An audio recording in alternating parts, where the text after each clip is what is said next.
Bonsoir. Aujourd'hui je vous explique comment nous avons fabriqué ce petit lit Tipeee juste ici.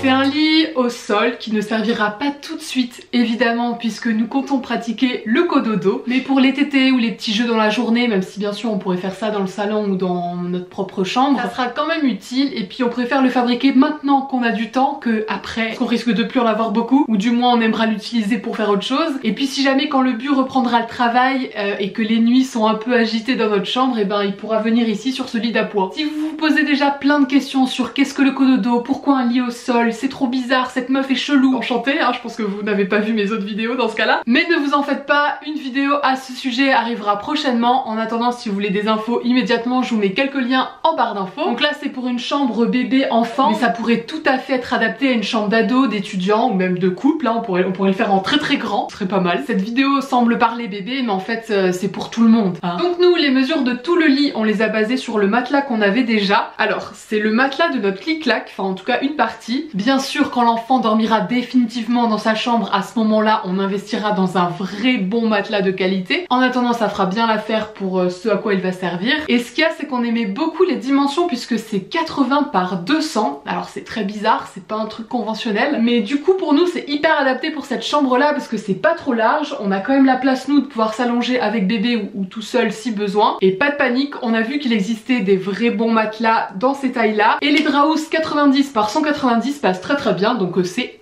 nickel. Pour les plus inquiets, je tiens quand même à préciser que par terre il y a aussi un tapis d'éveil assez épais. Il y aura par-dessus encore un petit matelas trop chou en feuilles que j'ai pas encore. On installera également un traversin qu'on a déjà pour éviter que bébé roule entre le lit et le sol. Mais si jamais par malheur ça arrive, c'est pas très grave puisque ce sera tout molletonné. Et je tiens à préciser aussi qu'on n'a rien inventé, ce lit là existe déjà, on l'a vu sur Pinterest. Des lits au sol il en existe tout plein, des très classiques avec pas du tout d'armature, des en forme de cabane qu'on voit beaucoup sur Instagram, ces fameux lits Tipeee et d'autres. Je vous mettrai en barre d'infos un lien d'inspiration si jamais ça vous intéresse de voir qu'est-ce qu'on peut faire d'autre. Et on peut donc bien sûr les acheter déjà tout fait. Nous on s'est découvert depuis l'année dernière une petite âme de bricoleur, notamment en construisant les meubles du van, tout ça. Donc on s'est dit qu'on allait le faire nous-mêmes. Ça nous permet de faire des économies puisque on en a eu en tout pour à peu près 70 €. Ce qui est bien sûr déjà une petite somme, mais on peut très bien alléger le budget. Et ceux qu'on trouve déjà tout fait, ils sont entre 150 et 450 € quand même. Et souvent ils viennent de l'autre bout du monde. Donc l'un dans l'autre. Passer une petite journée à aller acheter des tasseaux, des vis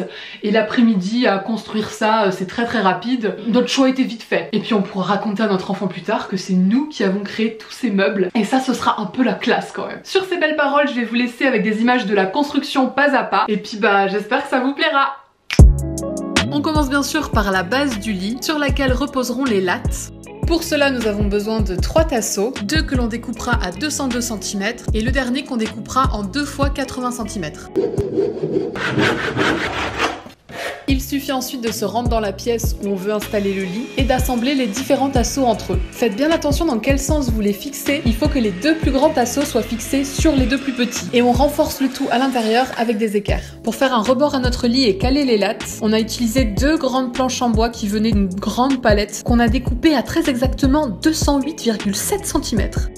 Un petit coup de ponçage et on vient fixer ça sur les 2 tasseaux qui font la longueur du lit. On s'occupe ensuite de l'armature Tipeee. Pour cela, il va nous falloir 4 tasseaux découpés en 160 cm, avec attention un angle sur une des extrémités, et un tasseau de 191 cm qui va relier les 2 Tipeee entre eux. On utilise pour cela de très grosses vis de diamètre 8 par longueur 100. Et puis voilà, ça y est, notre petit lit Tipeee est déjà monté. Quelques jours plus tard, j'ai décidé de patiner un petit peu tout ça. Alors j'ai cherché pendant un petit moment un produit plutôt naturel, qui ne soit pas nocif pour notre enfant et que je puisse appliquer en étant enceinte. Je me suis donc arrêtée sur le brou de noix. Alors attention, ceux en magasin de bricolage ne sont pas 100% naturels. Il y a pas mal de trucs chelous à l'intérieur. Donc ce que j'ai fait, c'est que j'ai pris du brou de noix pour cheveux, que j'ai dilué dans un peu d'eau, et on y va, c'est parti. Clairement mon pinceau était ridiculement trop petit, donc on passe un coup de pinceau avec le brou de noix, et ensuite on essuie avec un chiffon. Et voilà!